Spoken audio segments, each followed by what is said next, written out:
Assalamualaikum warahmatullahi wabarakatuh. Gimana senang berdoa? Alhamdulillah. Alhamdulillah nahmaduhu wa nasta'inuhu wa nastaghfiruh wa na'udzu billahi min shururi anfusina wa min sayyiati a'malina. Man yahdihillahu fala mudilla lahu wa man yudlil fala hadiya lahu wa nashhadu anna la ilaha illallah wahdahu la sharika lahu wa nashhadu anna sayyidana wa habibana wa sanadana wa maulana Muhammadan arsala rasulahu bil haqqi basyiran wa nadhira wa da'iyan ila Allahi bi'idnihi wa sirajan munira. Faqad qala Allah ta'ala fil Qur'anil Majid wal Furqanil Hamid. Quran সকলেই পড়েন। আউযু বিল্লাহি মিনাশ শাইতানির রাজীম। বিসমিল্লাহির রাহমানির রাহিম। ইন্না أنزلناه في ليلة القدر وما أدراك ما ليلة القدر ليلة القدر خير من ألف شهر وقال تعالى بشأن حبيبه إن الله وملائكته يصلون على النبي يا أيها الذين آمنوا صلوا عليه وسلموا تسليما। সকলে মহব্বতের সাথে দুরূদ শরীফ পড়েন। আল্লাহুম্মা সাল্লি আলা মুহাম্মাদিন ওয়া আলা আলি মুহাম্মাদিন কামা সাল্লাইতা আলা ইব্রাহিম ওয়া আলা আলি ইব্রাহিম ইন্নাকা হামিদুম মাজিদ। আল্লাহুম্মা বারিক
অনন্তকাল বিরত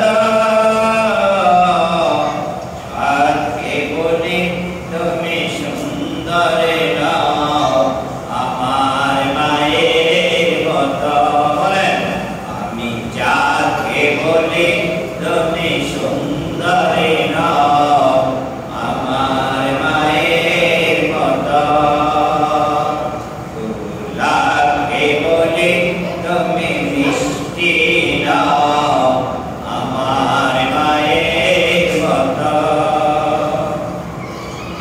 পিয়ানা কি শুনি সবচেয়ে দামি সারাক্ষণ করে চলমান তাহারি যে অনেক দামি তাহারি যে অনেক দামি আমার মায়ের আঁচল ঠিক না মাকে ছাড়া চাই না আমি মাকে ছাড়া চাই না আমি এরা মানি কত শত যাকে বলে তুমি সুন্দরে নাও আমার মায়ের মতো ফুলকে বলে তুমি মিষ্টি নাও আমার মায়ের মতো মা যে আমার সবারই সেরা মা যে আমার সবারই সেরা অনন্তকাল বিরত যাকে বলে তুমি সুন্দরে নাও আমার মায়ের মতো সম্মানিত ইমাম সাহেব দিগার ওলামায়ে কেরাম মুসল্লিয়ানে আজাম যুবক ভাইরা আসসালামু আলাইকুম ওয়া রাহমাতুল্লাহি ওয়া বারাকাতুহু আপনারা ভালো আছেন সকলেই মহান রব্বুল ইজ্জাত আল জালালের দরবারে সকলে মিলে কালিমাতুশ শুকর আদায় করছি যে আল্লাহ তাআলা আমাদেরকে আজ পবিত্র মাহে রমজানে জুমা নামাজ আদায়ের উদ্দেশ্যে আল্লাহর ঘরে আসার সুযোগ করে দিলেন কার ঘরে জোরে বলছি কার ঘরে ওই মহান গরিবের দরবারে সকলে মিলে কালিমাতুশ শুকর আদায় করছি আলহামদুলিল্লাহ দরুদ ও সালাম পেশ করছি মানবতার মুক্তির দূত মহান শিক্ষক সাইয়্যিদুল মুরসালিন আশরাফুল আম্বিয়া নবী কুল শিরোমণি মুহাম্মদুর রাসূলুল্লাহ সাল্লাল্লাহু আলাইহি ওয়াসাল্লাম গতকাল কি কথা ছিল গতকাল কি কথা ছিল দুটা জিনিস মানুষকে সুপারিশ করবে কয়টা জিনিস এই বাচ্চারা এই একদম সামনে সামনে সামনে একদম সামনে সামনে সব ওদেরকে মাঝখানে মাঝখানে বসান এই কি বলতেছিলাম দুটা জিনিস মানুষের জন্য সুপারিশ করবে কার কাছে আল্লাহর কাছে বলেন কার কাছে আল্লাহর কাছে কি সুপারিশ করবে আল্লাহ তুমি তাকে maaf করে দাও তাকে তুমি জান্নাতুল ফিরদাউস দান করো বলতে হবে না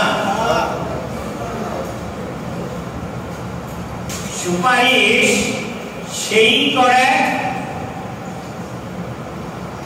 যার কাছে করে তার কাছে তার যদি বেশি গ্রহণযোগ্যতা থাকে অথবা ঠিক না যার কাছে সুপারিশ করে তার কাছে যদি এই সুপারিশকারী ব্যক্তির গ্রহণযোগ্যতা প্রিয়তা থাকে তাহলে এই ব্যক্তি সুপারিশ করে তাছাড়া অন্য কেউ সুপারিশ করার সাহস হয় না সুপারিশ করতে যায় না আমার সাথে কি সবাই একমত আপনার কোন ব্যাপার নিয়ে মন্ত্রীর কাছে এমপির কাছে যদি কেউ সুপারিশ করতে যায় তাহলে এই ব্যক্তির মন্ত্রীর কাছে গ্রহণযোগ্যতা থাকতে হবে তাহলে সেই ব্যক্তি সুপারিশ করার জন্য যাবে নচেত যাবে না এই কথাটা কি ক্লিয়ার আপনারা আমি যে কথা বলবো এই কথাগুলো আমাদের বুঝে আসতে হবে। সুপারিশ যিনি করবেন, যার কাছে করবেন তার কাছে যিনি সুপারিশ করবেন তার গ্রহণযোগ্যতা থাকতে হবে, তার প্রিয়তা থাকতে হবে, প্রিয় মানুষ হতে হবে, তাহলে সেই সুপারিশ করতে যাবে এবং এর সুপারিশও যার কাছে সুপারিশ করবে তিনিও এটা গ্রহণ করবেন। বলতেছিলাম দুটো জিনিস আল্লাহর দরবারে সুপারিশ করবে তার বান্দার জন্য। কয়টা জিনিস? এরা বলে কয়টা জিনিস? একটা আমি কিছু কথা গতকালকে বলেছি, কোরআন। একটা কথা কি? কোরআন। কোরআন মানুষের জন্য আল্লাহর দরবারে সুপারিশ করবে। কোরআন কার কালাম? আল্লাহ। যারা বলেন আল্লাহর কালাম। মন্ত্রী, এমপি, তাদের ভাই, তাদের চাচা, তাদের ভাতিজা, তার শালা, এদিকে বোঝেন কথা, এদিকে বোঝেন, এরকম মানুষের মন্ত্রী সুপারিশটা দেয় বেশি। মানে বললাম মন্ত্রীর শালা, মন্ত্রীর বোনের জামাই, মন্ত্রীর খালাতো ভাই, মামাতো ভাই, এরা যদি সুপারিশ করে তাদের সুপারিশ মন্ত্রীর কাজের আগে বেশি। মানে বললাম না, বাস্তবতা আছে। পুলিশে ধরছে, পুলিশে ধরছে মন্ত্রীর খালাতো ভাই, মন্ত্রী যাই পেয়েছে না, এই আমার লোক, আপনি কেনা, আমি মন্ত্রীর ভাই, ছেড়ে দেন। মানে বললাম না, আছে, এরকম আছে না? আল্লাহর কাছে তার বান্দার জন্য সুপারিশ করবে। কার জন্য? তার বান্দার জন্য। কোরআন সুপারিশ করবে। কোরআন আল্লাহর খালাতো ভাই না, মামাতো ভাই না, আল্লাহর কালাম। সুবহানাল্লাহ। যে আল্লাহর কালাম একটা হরফ পড়ে আল্লাহ রাব্বুল আলামিন তার আমলনামায় 10টা নেকি দিয়ে দেন। কয়টা? 10টা নেকি দিয়ে দেন। যে মানুষটা কোরআন নামাজের মধ্যে তেলাওয়াত করে আল্লাহ রাব্বুল আলামিন তার আমলনামায় প্রতি অক্ষরে 100 নেকি দিয়ে দেয়। সুবহানাল্লাহ। আমরা তো সুভাগ্যবান বলতে পারি, কি বলেন? আমরা খতমে তারাবি করি, আমার কাছে ভালো লাগে যে ছেলে দুইটা তারাবি পড়ে, আমি আর তারাবি যেহেতু করি এখানে, এদের পড়াগুলো খুব ঝরঝরা সুন্দর করে পড়ে। আলহামদুলিল্লাহ, আল্লাহ তাআলা ওদেরকে ভবিষ্যতে যোগ্য আলেম হিসাবে গড়ে ওঠার তৌফিক দান করেন। সকলে বলেন আমিন। যেই মানুষ রাত্রে জায়গা কষ্ট করে কোরআন তেলাওয়াত করবে, কিছু মানুষ আছে কোরআন ভালো করে পড়তে পারে না, ধাক্কায়া পড়ে, আছে না নাই? হাফেজ সাহেবরা কোরআন শরীফ একদিকে চায়, একদিকে কোরআন শরীফ আরেকদিকে তাকায়া মুখস্থ এসে পড়তে থাকেন। ভালো আলেম যারা আছে তারাও কোরআন শরীফ ঝড় জড়িয়ে পড়ে, কিন্তু কিছু মানুষ আছে কোরআন শরীফ ভালো করে পড়তে পারে না, ধাক্কায়া পড়ে, আছে না নাই? বিশ্ব নবী বলেন যে মানুষগুলো ভালো করে কোরআন পড়তে পারে না, কিন্তু কোরআন পড়ার কি চেষ্টা করে, ধাক্কায়া কোরআন পড়ে, আমার আল্লাহ তার আমলনামায় ডবল সওয়াব দিয়ে দিবে।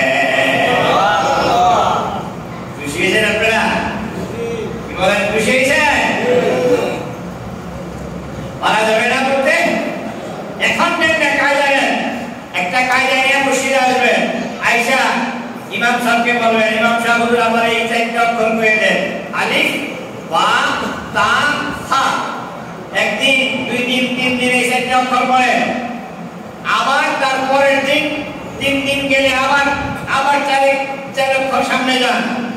আল্লাহ তাআলা আপনার মরার পরে আপনাকে কোরআন পড়াওয়ালা হিসাবে কবর থেকে উঠাবেন। সুবহানাল্লাহ। পারবো না? তা তো করবো না। দোকান একটা আছে, আরেকটা কেমনে বানাবো এই চেষ্টায় আছে। আমার সাথে কথা বলে, দোকান আমার একটা আছে, ব্যবসা একটা করি, আরেকটা ব্যবসা কেমনে বানাবো এই চিন্তা করি। টাকা এখন মাসে 30,000 টাকা বেতন পাই, কেমনে 35,000 টাকা 40,000 টাকা পাবো, এই চেষ্টা করি। আমার এই উন্নয়ন আমি করে গেলে এই উন্নয়নের ফল আমার কাছে আর থাকবে না। কথা বলেন ঠিক কিনা? আমি যে বাড়ি বানালাম, গাড়ি বানালাম, এইটা আমার সাথে কিছুই যাবে না, কিন্তু কোরআন পড়ার জন্য আমি যে চেষ্টা করলাম, আল্লাহ রাব্বুল আলামিন কোরআন পড়নেওয়ালা হিসাবে আল্লাহ আমাকে কবর থেকে উঠাবেন, এইটাই আমার সাথে যাবে, কোনো সন্দেহ নাই। কথা বলেন ঠিক কিনা?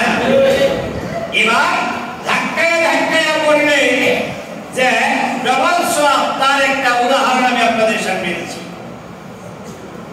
বুঝতে একটু কষ্ট হয়েছে আপনাদের, আমি বুঝি, বুঝতে একটু কষ্ট হয়েছে আমি বুঝি এটা। তারপর একটা ঘটনা বলে দেখবেন, আপনাদের পরিষ্কার হয়ে যাবে। আপনার ছোট্ট নাতি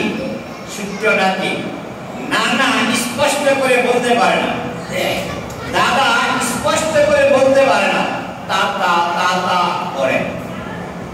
আপনি বলেন এখানে আপনার নাতির এই অশুদ্ধ ডাকটা আপনার কাছে কি ভালো লাগে না খারাপ লাগে? আসতে বললেন ভালো লাগে না খারাপ লাগে? চাচা ভালো করে আপনার এই ভাতিজা বলতে পারে না, মাত্র কথা শিখতেছে। আসলে এরকম মাত্র কথা শিখতেছে। আপনি বাহির থেকে কাজের থেকে আসছেন, শরীর ঘাম, এই সময় বাড়িতে এসে একটা বাইস্তারের কাছে যান, বাড়িতে এসে আগে নাতিদের কাছে যান। কি বলেন? আপনি যদি জানেন যে আমার নাতি বাসায় আছে, কাপড় খোলার আগে আগে নাতিকে দেখবেন, কে করবেন না না না না দাদা দাদা, আমার ও দৌড়ে এসে আপনার দাদা দাদা বলবে, নানা নানা বলবে। আপনার কাছে এটা কি ভালো লাগে না খারাপ লাগে?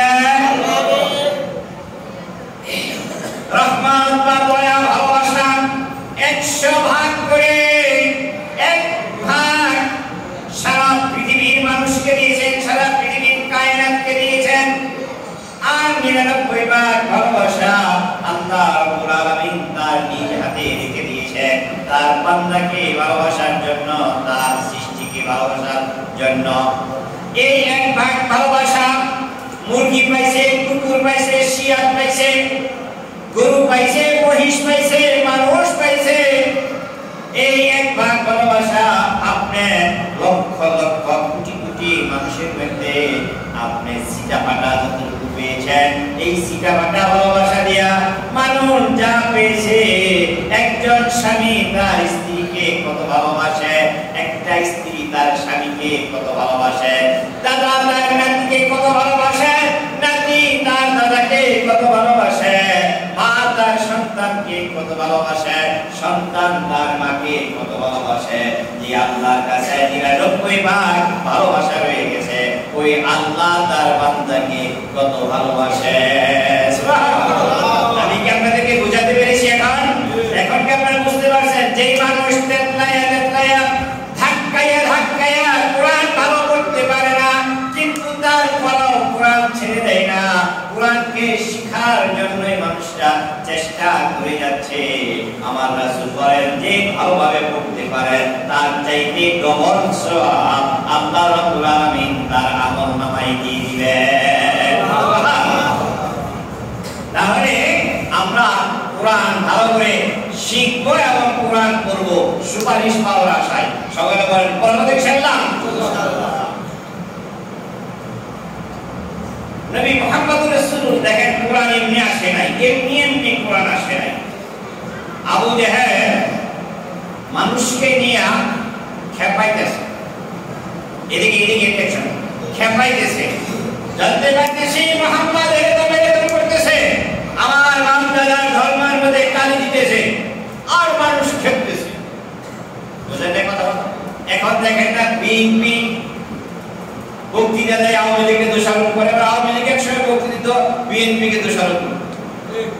বিএনপির মানুষ, জামাতের মানুষ বক্তৃতা করে আওয়ামী লীগের বিরুদ্ধে খেপায়, আবার আওয়ামী লীগের বক্তৃতা করে জামাত ইসলাম বিএনপির বিরুদ্ধে খেপায়। বললাম কথা ঠিক আছে? আবু জাহেল কাঁপাইতেছে মানুষকে কার বিরুদ্ধে? রাসূলের বিরুদ্ধে। কার বিরুদ্ধে? রাসূলের বিরুদ্ধে। কাকা ঘুমাইছিস? এই যে দেখো ঘুমাইছে, ঘুমায় না, সুন্দর করে দেন। আবু জাহেল কাঁপাইতেছে মানুষকে আমার রাসূলের বিরুদ্ধে। বলে নাউযুবিল্লাহ। বিশ্বনবী কোনো কিছু করার নাই, তিনি তার একটু পাশে দাঁড়াইয়া আস্তে আস্তে কুরআন তেলাওয়াত শুরু করেছে। সুবহানাল্লাহ।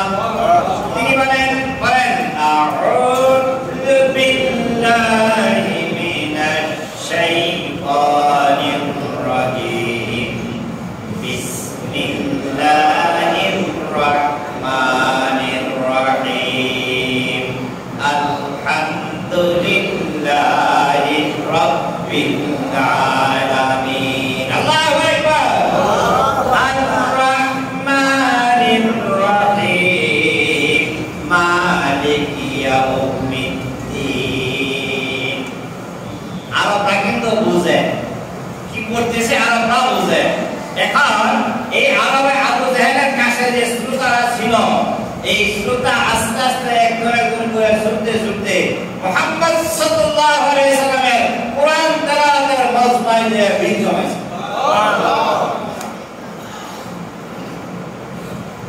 এক জায়গায় যদি গান হয়, আরেক জায়গায় যদি ওয়াজ হয়, কিছু মানুষ ওয়াজের দিকে যাইব, কিছু মানুষ গানের দিকে যাইব। আমি কি বানিয়ে বললাম না? বাস্তবতা আছে। গানের দিকে যাইব যাদের ঈমান শয়তানের দিকে বেশি, আর ওয়াজের দিকে যাইব যাদের মহব্বত আল্লাহর দিকে বেশি। সুবহানাল্লাহ। তাহলে আমার রাসূল কোরআন পড়েন, মানুষ আস্তে আস্তে সব ছুইটা বুঝাইলেন। শ্রোতারা ছুইটা কার কাছে গেলেন? মুহাম্মদ সাল্লাল্লাহু আলাইহি ওয়াসাল্লাম। কথা বুঝতে সমস্যা হচ্ছে? বলেন তো এখন আবু জাহেলের মজমা শূন্য আর আমার রাসূলের মজমা ভরপুর। আবু জাহেল খুশি না বেজার? বলেন রাগে কটকট কটকট করতেছে। একটা পাথর নিয়েছে, এদিকে দেখা, একটা পাথর নিয়েছে। পাথর নিয়ে এমন ভাবে ঢিল ছুঁড়ছে, ঢিল দেয়া রাসূলের মাথায় দেয়া।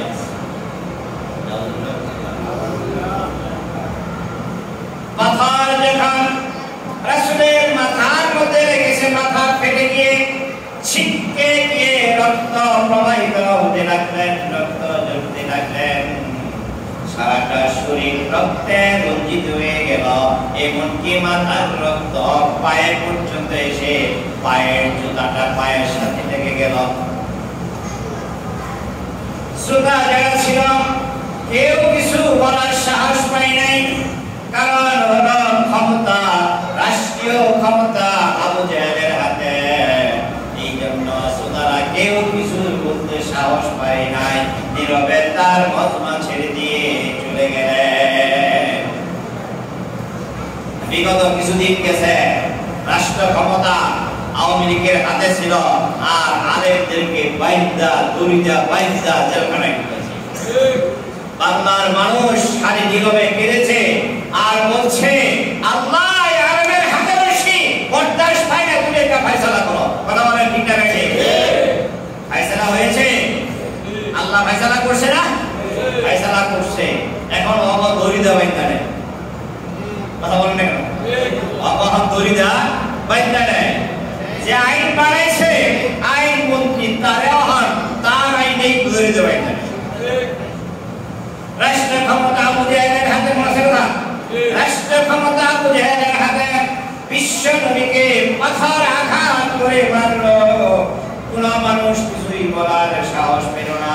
তিনি জ্ঞান হারা হয়ে পড়ে রইলেন। দূর থেকে আবু জাহেল আমির হামজার স্ত্রী, তখন আমির হামজা মুসলমান হয় নাই। আমির হামজার স্ত্রী বিশ্বনবী মুহাম্মদ রাসূলুল্লাহ সাল্লাল্লাহু আলাইহি ওয়াসাল্লামের আপন চাচী। তিনি দৌড়াইয়া যাইয়া দেখলেন ভাতিজার গায়ে রক্ত। মাথাটা উঠালেন আর বললেন, ভাতিজারে তোমাকে কিভাবে আঘাত করেছে? তোমার সারাটা শরীরে রক্ত ঝরছে রে ভাতিজা। দেখে বরদাস্ত হয় না, বিশ্বনবী চাচির কাছে কান্দে আর বলে, চাচি গো, আমার মা আজকে পৃথিবীতে নাই, আমি মা হারা, আমি বাবা হারা করতেছি। আমার মা আমেনা যদি আমার কাছে থাকতো, আমার বাবা আব্দুল্লাহ যদি আমার কাছে থাকতো, ও চাচি পৃথিবীর কোন শক্তি ছিল না আমাকে এমনি ভাবে পাথর আঘাত করে রক্তাক্ত করে চলে যাবে। চাচি গো, আমি আজকে মা হারা, আমি আজকে বাবা হারা, এতিম, আমার মা নাই বাবা নাই বলে আমাকে এমনি ভাবে আঘাত করলো। বিশ্বনবী কাঁদেন, আমির হামজার স্ত্রী কাঁদেন, এমনি ভাবে এমনি সময়ে আমির হামজা সফর থেকে চলে আসছে। আয়েশা বলতেছে, ভাতিজা বলো, কে তোমাকে মেরেছে, কে তোমাকে এরকম রক্তাক্ত করেছে, তুমি আমার সামনে বলো। এমন কোন বীর, এমন কোন শক্তিশালী কেউ নাই, কোন বীর পুরুষ নাই আমার ভাতিজার গায়ে আঘাত করে। জলদি করে বলো রে ভাতিজা, জলদি করে বলো, তোমার শরীরের রক্ত দেখে বরদাস্ত হয় না। বিশ্বনবী বলেন, ও প্রাণের চাচা, আমার এই মায়ের প্রতিশোধ নিতে যায় আবু জাহেলকে যদি আপনি আমার চোখের সামনে খণ্ড খণ্ড করে দেন, যতটুকু খুশি হব, আনন্দ পাবো, শান্তি পাবো, তার চাইতে বেশি শান্তি পাবো একবার যদি ভাতিজাকে করে দিয়ে বলেন, লা ইলাহা ইল্লাল্লাহ মুহাম্মাদুর রাসূলুল্লাহ, লা ইলাহা ইল্লাল্লাহ, লা ইলাহা ইল্লাল্লাহ, লা ইলাহা ইল্লাল্লাহ মুহাম্মাদুর রাসূলুল্লাহ সাল্লাল্লাহু আলাইহি ওয়াসাল্লাম। আমির হামজা সাথে সাথে বিশ্বনবীকে বললেন, ও ভাতিজা, আমার আর ভুলের সাগরে থাকতে চাই না, আমি ভুল ভেঙে গেছে আমার। ও ভাতিজা, তুমি হাতটা বাড়াইয়া দাও, তোমার হাতে আমি হাত রেখে পড়ে নেই কালেমা লা ইলাহা ইল্লাল্লাহ মুহাম্মাদুর রাসূলুল্লাহ সাল্লাল্লাহু আলাইহি ওয়াসাল্লাম। আমির হামজা মুসলমান হয়ে গেলেন। বলতেছিলাম, কোরআন এমনি আসে নাই, শত বাধা বিপত্তির পরে কোরআন এসেছে। আজকে আমরা সেই কোরআনকে অবহেলায় ছেড়ে দিচ্ছি। কথা বলেন ঠিক না বেঠি? আমাদের কোরআনকে বুঝতে হবে। কোরআন সুপারিশ করবেন কার কাছে? আল্লাহর কাছে কোরআন বলবেন, আল্লাহ, তোমার এই বান্দা রাতে জায়গা আমাকে তেলাওয়াত করেছে, তোমার এই বান্দা ভালো করে পড়তে পারে নাই, তার পড়তে কষ্ট হয়েছে, ধাক্কায়া ধাক্কায়া সে পড়েছে, তারপরও ছেড়ে দেয় নাই। আল্লাহ, তোমার এই বান্দার জন্য আমি সুপারিশ করছি, আল্লাহ তুমি তাকে গুনাহগুলো মাফ করে জান্নাতের ব্যবস্থা করে দাও। সুতরাং আমরা কোরআন পড়বো ইনশাআল্লাহ, তারপরে বলছি পড়বো ইনশাআল্লাহ। যারা পড়তে পারি না, এখনো সময় আছে, কবরে যাই নাই। কি বলেন? এখনো সময় আছে, কবরে যাই নাই। একটা কায়দা নেয়া, ইমাম সাহেবের কাছে নিরক্ষর করেন, বাড়িতে ছেলের বউ আছে, মেয়ে আছে, ছেলের বউরে বলেন, মা আমার একটু কোরআন শরীফ পড়ার ব্যবস্থা করে দাও, মা তুমি এটা আমাকে বলে দাও তো। কোরআন বউ খুশি হবে না? বেতারি বউ খুশি হবে না? দেখবেন আপনি টাকায় দেয়, ছেলের বউর কাছে যান, মা কয়ে ডাকতেন, দেখবেন এই মহিলা, এই ছেলের বউ আপনার আর ছেলের মতো যত্ন করবে। কি বলেন ঠিক কিনা? মিয়া, ছেলের বউর কাছে শ্রদ্ধা পাইতে হলে, ছেলের বউর কাছে ভালোবাসা পাইতে হলে, খেদমত পাইতে হলে আপনার নিজেরও স্যাক্রিফাইস করতে হবে, আপনার নিজেও তাকে আদর দেওয়া লাগবে। বরাবর ঠিক কিনা? মেয়েকে যেভাবে আদর দেন, ভালোবাসা দেন, ছেলের বউকে যেভাবে আদর ভালোবাসা দেন, দেখবেন এই ছেলের বউ আপনাকে আপনার বাবার মতো মনে করবে। সুবহানাল্লাহ। আমি আজকের সামনে আরেকটা প্রসঙ্গ নিয়ে কথা বলি। সামনে আসতেছে ইতিকাফ। আজকে রোজার কত? 13। ইমাম সাহেব, ইতিকাফ কবে থেকে? শুক্রবার কবে? শুক্রবার না? আগামী শুক্রবার পাওয়ার আগে ইতিকাফ হবে। ইতিকাফ সুন্নাত। মনে করে যাকে পাওয়া যায় সুন্নতে কিফায়া।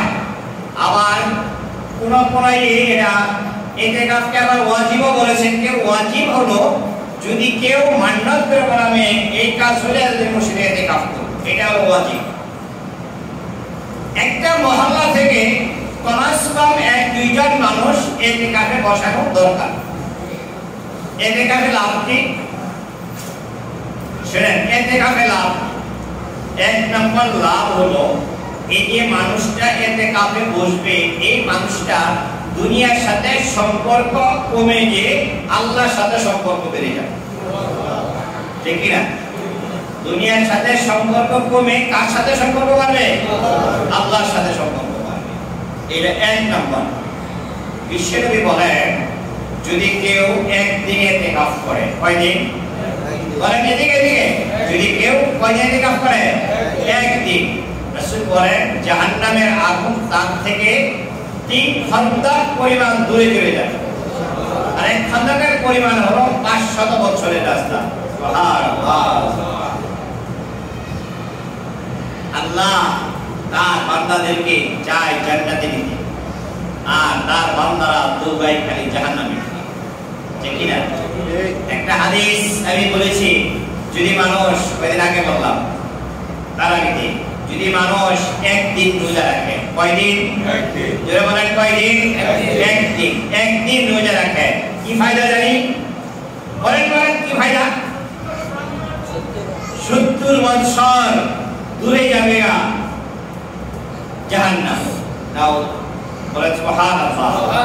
কত বছর দূরে যাবে? 70 বছর। কয়দিন রোজা রাখলে? একদিন। এই রোজা না রাখা সুরুটটা নেই, আছে না নাই? আছে। আবার কেউ বলে যে আল্লাহর এমনি ভয় পাই না, মানুষের এমনি ভয় পাই কি হবে? বলে আছে না নাই? আল্লাহ চায় মানুষকে জান্নাতে নিতে।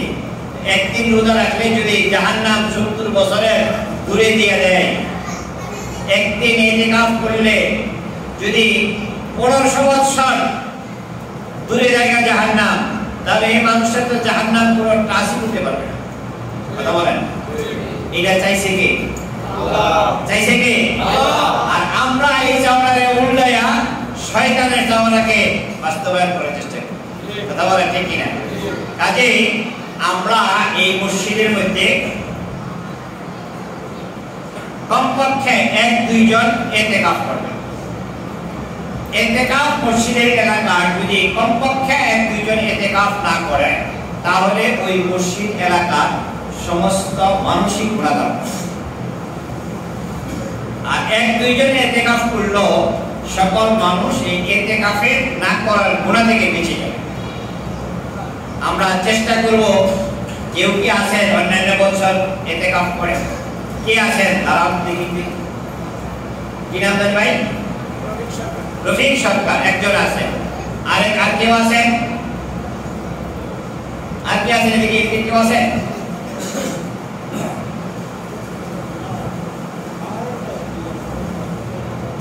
একজন থাকে তো একটু মানে তার কাছে আনিছিলেন। আরেকজন পাইলাম, মাশাআল্লাহ 2 জন এখানে ইতিকাফের লোক পাইলাম।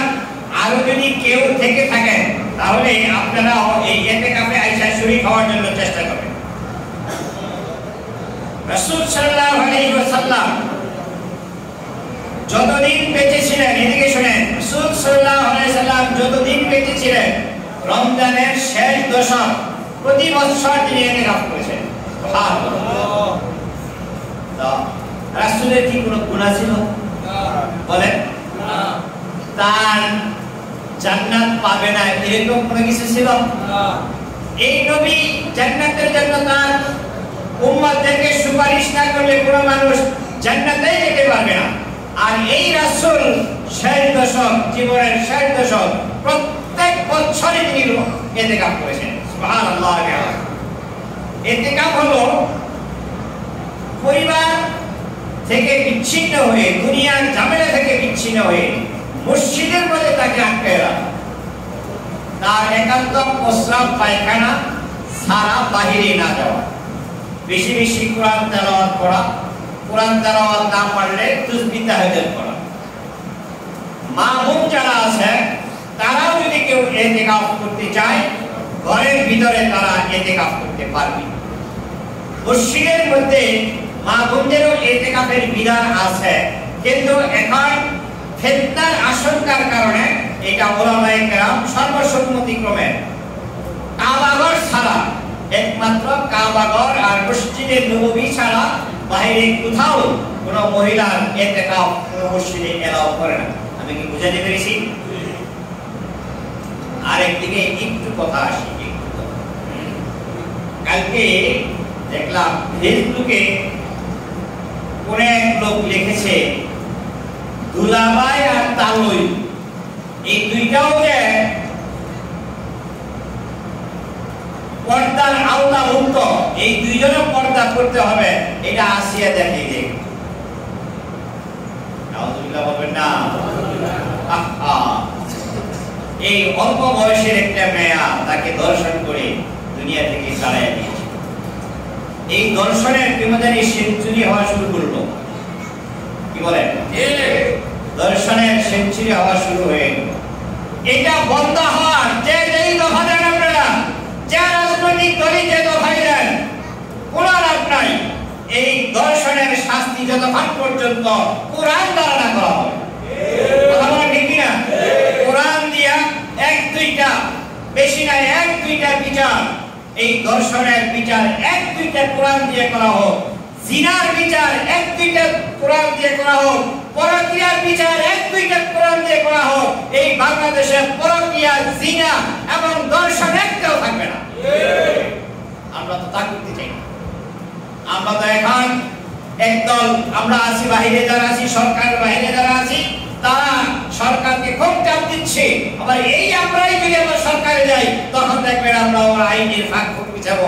কারণ হলো যারা এখন দর্শনের বিচার করবে, দর্শকের বিচার করবে, হুটহাট করে বাংলাদেশে যে আইন আছে এই আইনের বাহিরে দেয়া, তখন আবার এই তাদের বিরুদ্ধেই মামলা হবে। কারণ আইন তো, তারা তো আইনে বান্দা, এইটা আইন হতে হবে। কোনো কথা নাই, কোনো কথা নাই, কোরআনের বিধান দিয়ে দর্শনের বিচার করতে হবে।